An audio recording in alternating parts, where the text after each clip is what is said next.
আলহামদুলিল্লাহ। সমস্ত প্রশংসা সেই মহান করুণাময় আল্লাহ, যিনার কুদরতে সারা বিশ্ব লালন ও পালন, যিনি আপনাকে আমাকে এই পবিত্র মাহফিলে বসার, কাউকে বলার, কাউকে শোনার শক্তি বা সুযোগ দান করেছেন। তিনারই শুকরিয়া আদায় করি। সকলে উচ্চ আওয়াজে ভক্তি ভরে কৃপণতা না করে একবার পড়ি আলহামদুলিল্লাহ। তারপরে পরে আকা মওলা জনাব মুহাম্মদ রাসূলুল্লাহ সাল্লাল্লাহু তাআলা আলাইহি ওয়াসাল্লামের প্রতি লাখো কোটি দরুদ ও সালাম, শান্তির ধারা বর্ষিত হোক, অর্পিত হোক, নাজিল হোক। তাই সকলে আমরা আবারও পড়ি আল্লাহুম্মা আমিন। বেরাদার, আজকে আমরা এই জায়গায় উপস্থিত হয়েছি, আমরা সকলেই অবগত, এমনকি গ্রামবাসীও অবগত যে এই বাড়ি থেকে একজন আল্লাহর বান্দি, একজন মহিলা বিদায় নিয়ে অন্ধকার কবরে চলে গেছে। তারই দুয়ার মাহফিল নাকি বলে। এই গ্রামের প্রত্যেকটা বাড়ি থেকে যদি একজন করে মানুষ আসে, তো এই মেম্বারের বাড়িতে জায়গা হবে না। হবে যে দেখে মনে হচ্ছে যে আপনাদের গ্রামে মনে হয় এই বাড়িতেই মানুষ মারা গেছে, অন্য বাড়িতে মারা যায় না, তাই তো না? সব বাড়িতে মারা যায়? সব বাড়িতেই, জি, সকল বাড়িতেই মারা যায়। কারণ আপনাকে যদি বলা হয় যে যেই বাড়িতে মানুষ মারা যায়নি ওই বাড়ি থেকে একটু লবণ নিয়ে আসেন, সারা পৃথিবী খুঁজলেও পাবেন না। পাবেন? প্রত্যেকটা মানুষকে মরতে হবে। আমার আগে চলে গেছে, আমাকেও যেতে হবে, আমার পরের জন্ম যাবে, কেউ থাকার জন্য আসেনি।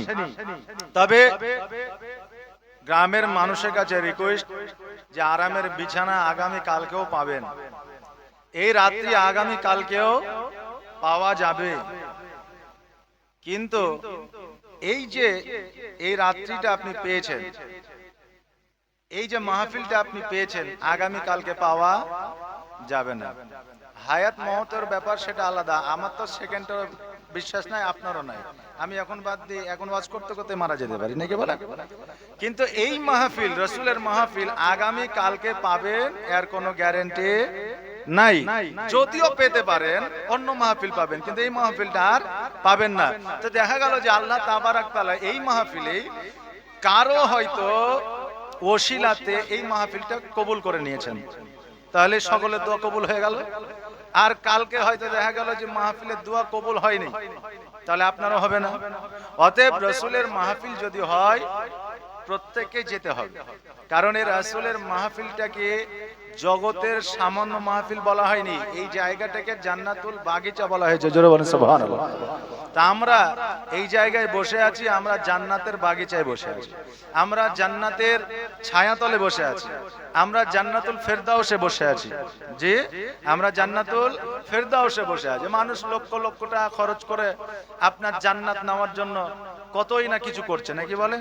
জান্নাত নেওয়ার জন্য লক্ষ লক্ষ টাকা মসজিদে দান করছে, জান্নাতে যাওয়ার জন্য ওলিয়া উলিয়ার কাছে যাচ্ছে, জান্নাতে যাওয়ার জন্য আলেম ওলামার কাছে পরামর্শ নিচ্ছে, জান্নাতে যাওয়ার জন্য আপনার হজ করতে যাচ্ছে, জান্নাতে যাওয়ার জন্য নামাজ পড়ছে, জি, জান্নাতে যাওয়ার জন্য অনেক কিছু আপনার করছে। কিন্তু রাসূল তো ডাইরেক্ট এই জান্নাতের মাহফিল এইটাকে বলেছে। জোরে বলেন সুবহানাল্লাহ। তাহলে আল্লাহ তাবারাক তাআলা জগতের মধ্যে দুইটা জায়গায় জান্নাত গ্যারান্টি সহকারে দিয়েছে, যে জায়গাতে কোনো রকমের সন্দেহ নাই। তাহলে এই দুইটা জায়গায় কোন কোন জায়গা? এক নম্বর হচ্ছে পিতা ও মাতার পায়ের তল, আর দ্বিতীয়ত হচ্ছে রাসূলের মাহফিল। তাহলে এই দুইটা জায়গায় জান্নাত গ্যারান্টি সহকারে। মায়ের কদমে চুমা দিলে জান্নাতে চুম্বন দেওয়া হয়, আর রাসূলের মাহফিলে বসলে জান্নাতে বসা হয়। তাহলে আমরা জান্নাতের জন্য ছোটাছুটি করছি, কিন্তু অতি সহজে যে আমরা জান্নাতের মেওয়া যে আমরা পাচ্ছি সেটা কিন্তু আমরা নিতে চাচ্ছি না। আচ্ছা বলেন, এখন হঠাৎ করে যদি কেউ বলে যে আমি জান্নাত বিক্রি করছি, আচ্ছা বলেন ওকে মাইরা তাড়াবে না? তাড়াবে না? যে তুমি আলু পটল ঝিঙ্গা পেয়েছো, যে জান্নাত বিক্রি করছো। আচ্ছা জান্নাত কি সহজ? যে জান্নাত পাওয়া কি সহজ? জান্নাত কার জন্য? মানুষের জন্যই। জান্নাত তো জানোয়ারের জন্য নয়, জান্নাত মানুষের জন্য, আমার আপনার জন্য। তাহলে এই জান্নাত যদি আমার আপনার জন্য হয়, তাহলে জান্নাত পাওয়া কিন্তু অত সহজ নয়। আচ্ছা বলেন, আজকে কারো হক মেরে আপনি চাকরি নিলেন, হচ্ছে তো পৃথিবীতে লিগ্যাল ভাবে চাকরি খুব কমই হচ্ছে। তো যার মেধা আছে, যার কোয়ালিফাই আছে, সে চাকরি পেল না, কিন্তু তার যোগ্য ছিল, কিন্তু তার পরিবর্তে আপনি টাকা দিয়ে হোক, ঘুষ দিয়ে হোক, যাই করে হোক আপনি চাকরিটা নিলেন, সারা জীবন চাকরি করলেন, মানে পরের হক মেরে খেলেন নাকি? তাহলে রিটায়ার্ডের সময় 1 কোটি টাকা পেলেন, চলে গেলেন হজ করতে, 4 লাখ টাকা খরচ করলেন, পরে মসজিদে এসে হাজী নাম উপাধি নিয়ে নামাজ পড়লেন 5 ওয়াক্ত মরা পর্যন্ত। আচ্ছা বলেন কিসের জন্য? বলে জান্নাতের জন্য। আরে 60 বছর পরের হক মেরে খেলি, আর 5 বছর তুই যদি হজ করে নামাজ পড়িস, তাহলে কি জান্নাত পেয়ে যাবি? যে হবে? হবে না। সব চাইতে কাবিরা গুনাহ হচ্ছে পরের হক মেরে খাওয়া, ভাইয়ের হক মেরে খাওয়া, বোনের হক মেরে খাওয়া, প্রতিবেশীর হক মেরে খাওয়া, সন্তানের হক মেরে খাওয়া। জি, আপনি বলবেন সন্তানের আবার কে হক মেরে খায়? বাপজি খায় না? একটা বাপের 4টা সন্তান, দেখা যাচ্ছে যে 2 সন্তানকে খুব ভালোবাসে, কারণ ওরা ঠিকাদার, ভালো রোজগার করে, আর 2টা সন্তান দেখা যাচ্ছে এরা গ্রামে চাষি কাজ করে, তার জন্য এদেরকে ভালোবাসে না, কারণ এরা কৃপণ হয়। চাষি যারা হয় তারা কৃপণ হয়, তারা কিন্তু আসলে কৃপণ না, তাদেরকে বাধ্য করা হয় কৃপণতা হতে, কারণ চাষি কাজ করে এখন আর লাভ নাই, যে অত লাভ নাই যে অ্যাভেলেবল খরচা করবে, কিন্তু ঠিকাদারি, রাজমিস্ত্রি এগুলো একটা কাঁচা পয়সার মতো, 10 মাস থাকলে মোটামুটি 2 লাখ নিয়ে আসা যায় নাকি বলেন? যে এই জন্য 2 মাস খরচ করতে পারে, কিন্তু একজন চাষি পারবে না। কিন্তু আপনি চাষি কাজ করেন বলে আপনি নিজেকে লজ্জিত মনে করবেন না যে আমি চাষির কাজ করি, আমি আখড়া চাষা, এটা মনে করবেন না। রাজমিস্ত্রি কিন্তু রাসূলুল্লাহর সুন্নতি কাজ নয়, কিন্তু চাষি কাজ করা হলো আমার নবীর সুন্নাত। জোরে বলুন সুবহানাল্লাহ। তা আপনি নবীর সুন্নতি কাজে আছেন, আপনার লজ্জার কিছু নাই। তো এই রকম আছে যে এই বেটা দুটোকে আমি ভালোবাসি, তাহলে সদরটা বেটাকে দিব আর মফস্বলটা ওই 2টা বেটাকে দিব। আচ্ছা বলেন সদর আর মফস্বলের গুরুত্ব কম বেশি আছে না নাই? আছে। তাহলে ছেলে হয়তো মেনে নিল, কিন্তু মন থেকে মেনে নিতে পারেনি, তাহলে ওই ছেলের হক মারা হলো কি হলো না? যে হলো না? হলো। তাহলে আপনি ছেলের হক মারবেন, বোনের হক মারবেন, ভাইয়ের হক মারবেন, আল্লাহর কাছে জান্নাত চাইবেন, পাবেন? আল্লাহ নিজেই বলেছে, বান্দারে তুমি আমার দরবারে গুনাহ করেছো, আমি তোমার গুনাহ মাফ করে দিতে পারি। আমি আল্লাহ রহমানুর রহিম, আমি শাইখুল কাদির, আমি মালিক ও মুখতার, আমি তোমাকে তোমার গুনাহ মাফ করে দিতে পারি। তুমি জেনা করেছো, আমি তোমার জেনার গুনাহ মাফ করে দিতে পারি। তুমি নামাজ পড়ো না, আমি নামাজ তোমার মাফ করে দিতে পারি। কিন্তু তুমি যখন অপরের হক আদায় না করবা, হক মারবা, আমি আল্লাহ নিজেও ক্ষমা করতে পারি না যতক্ষণ ওই বান্দা ক্ষমা না করবে। জোরে বলেন সুবহানাল্লাহ। তাহলে হক মারা গুনাহ সবচাইতে বড় কাবিরা। বেরাদারনে মিল্লাত ইসলামিয়া, আমার বলার উদ্দেশ্য হলো এটা, আজকে জান্নাত পাওয়া কিন্তু আমাদের খুব সোজা নয়। আমি যদি বলি জান্নাত এখন বিক্রি হবে, ওই জান্নাত কিন্তু কেউ নিতে চাইবে না, দূর দূর করে তাড়াবে না, তাড়াবে না। তুমি ব্যবসা খুলেছো, বিশ্বাস করবে না, বাদশা হারুন আন রশিদ নামে একজন বাদশা ছিল, নাম শুনেছেন? যে একজন আল্লাহর ওলি ঘর তৈরি করছে আর আপনার ভেঙে দিচ্ছে। বাদশা হারুন রশিদ গিয়ে বলছে কি করছো? বলে জান্নাত তৈরি করছি আর ভেঙে দিচ্ছি।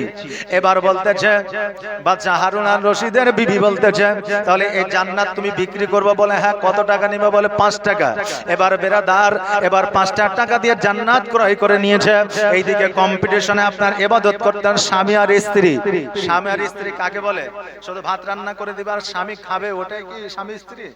হ্যাঁ, যে রাত হবে স্বামী স্ত্রী বিছানা পেড়ে দিবে আর স্বামী খেয়ে দিয়ে নাক ডেকে ঘুমাবে, সকালবেলা কামে চলে যাবে, ওটাই কি স্ত্রী? না। আমাদের কম্পিটিশন, তাস খেলতে হবে, ওর চাইতে ভালো আমাকে জায়গা নিতে হবে, লুডো খেলতে হবে, আমাকে উইনার হতে হবে, এবার দোকানে যাইতে হবে, বেশি বেশি করে বিল করতে হবে, সকলের চাইতে আমার যাতে প্রশংসা হয়, বন্ধু বান্ধবের মধ্যে সব চাইতে বেশি টাকা খরচা করতে হবে, যাতে সবাই বলে ওই ছেলেটা ভালো রোজগার উপার্জন করে। এই কম্পিটিশনে আমরা ব্যস্ত আছি, কিন্তু নামাজ ওই ব্যক্তি পড়ে, ওর চাইতে বেশি ইবাদত আমি করব, এই কম্পিটিশন আমাদের মধ্যে না। বান্দারে আল্লাহ বলে তুমি মসজিদে যাও, কিন্তু তুমি মসজিদে যাও না, আজকে যাও না, কালকে যাও না, পরশুদিন যাও না, মরা পর্যন্ত তুমি মসজিদে গেলে না ঠিকই ওই মসজিদের খাটলি একদিন তোমার বাড়িতে আসবে। তুমি মসজিদে যাবে না ঠিকই, কিন্তু মসজিদের খাট তোমার বাড়িতে একদিন চলে আসবে, সেদিন দাওয়াত আর দিতে হবে না। বাবা যে ভাইরা, স্বামী আর স্ত্রী কম্পিটিশনে আপনার ইবাদত করতেন, আল্লাহর দরবারে কে সবচাইতে বেশি নৈকট্য লাভ করতে পারে? হারুন আর রশিদ রাত্রিবেলায় বিছানায় ঘুমিয়ে আছে, স্বপ্নের মাধ্যমে দেখছে আল্লাহুম্মা সাল্লি আলা মাওলানা মুহাম্মদ। বাবা যে ভাইরা, আমার মায়েরাও একটু কান দিয়ে শুনবেন, যতক্ষণ শুনবেন একটু মন দিয়ে শুনবে।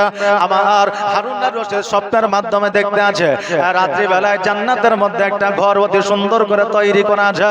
আর আল্লাহর ফেরেশতাকে জিজ্ঞাসা করে, এই আল্লাহর ফেরেশতারা, আজকে এই ঘরটা কার জন্য তৈরি করা হয়েছে? বলে তোমার বিবির জন্য। বলে কেন?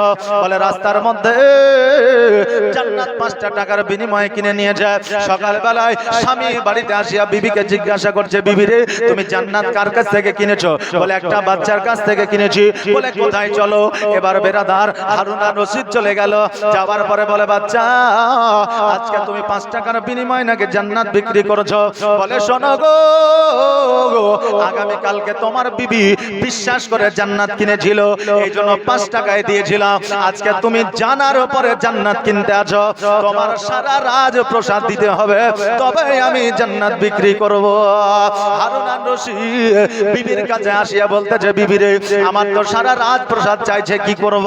হ্যাঁ বাবাজি ভাইরা, আমরা অনেকে বিবিদের কথা শুনি না, বলি তোর বাড়ির কাজ তুই কর, তোর বুদ্ধি নিয়ে কাজ হবে না, বলি কে বলি না।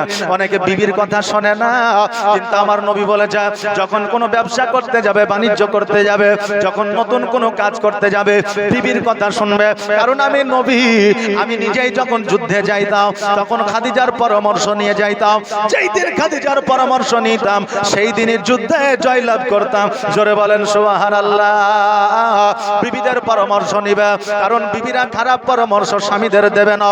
এবার বিবি বলতে চায়, স্বামী গো, এই দুনিয়ার সিংহাসন তো সাময়িক কিছুদিনের জন্য, জান্নাত চিরদিনের জন্য, অতএব সিংহাসন দিয়ে দেন, জান্নাতটা ক্রয় করে না। এবার হারুন আর রশিদ ওই শিশু সন্তানের কাছে গেল, যাওয়ার পরে বললেন, তুমি আমার রাজ সিংহাসন নিয়ে নাও, জান্নাতটা আমাকে দিয়ে দাও।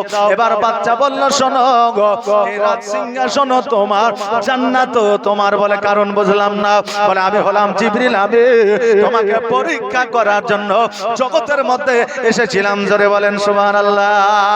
বাবাজি ভাইরা, যদি আমরা জানতে না পারি, সহজেই যখন ভালো কিছু পেয়ে যায় তখন আমরা মনে করি এর কোনো মূল্য নাই, নাকি বাবা, যে এর কোনো মূল্য নাই। এখন মুখ্যমন্ত্রী যদি এই জায়গায় না বলে এসে ঘোরাঘুরি বলে, কেমন মুখ্যমন্ত্রী রে, দুটা সিকিউরিটি নাই, একটা পুলিশ নাই, আবার মুখ্যমন্ত্রী, আর কোনো মূল্য নাই, যে ভ্যালুয়েশন নাই, বলে কি বলে না। একটা লোক যদি সাধারণ মানুষের সঙ্গে মিশে, একজন ইমাম, ওর গুরুত্ব আছে, যেহেতু ইমাম মানে বাদশা, তাহলে সাধারণ ছেলে বা সাধারণ মানুষের সঙ্গে দেখবেন খুব মিশামিশি করতে লাগবে, দেখবেন তার গুরুত্ব কমে না বাড়ে, কমে যায়। তো ঠিক তেমনি কিছু মানুষের আট শার্ট দেখলে মনে হয় যে বিশাল ব্যাপার, নাকি? কিছু দেখবেন যে কিছুদিন আগে কোম্পানি এসেছিল না, মানি মার্কেট, টাকা লুটে নিয়ে পালিয়ে যাওয়া, তো তারা যখন আসতো মিটিং করতে, তখন শুট বুট পরে 4 চাকা নিয়ে, আমরা বলতে বিশাল ব্যাপার, কিন্তু ও ফকিরের বেটা আইসা ধান্দা করতে, কথা বুঝলেন না, যে আমরা মনে করি বিশাল ব্যাপার, কিন্তু আসলে সেটা নয়। মানে সহজে যেটা পেয়ে যায় সেটাকে আমরা মনে করি যে এর কোনো ভ্যালুয়েশন নাই।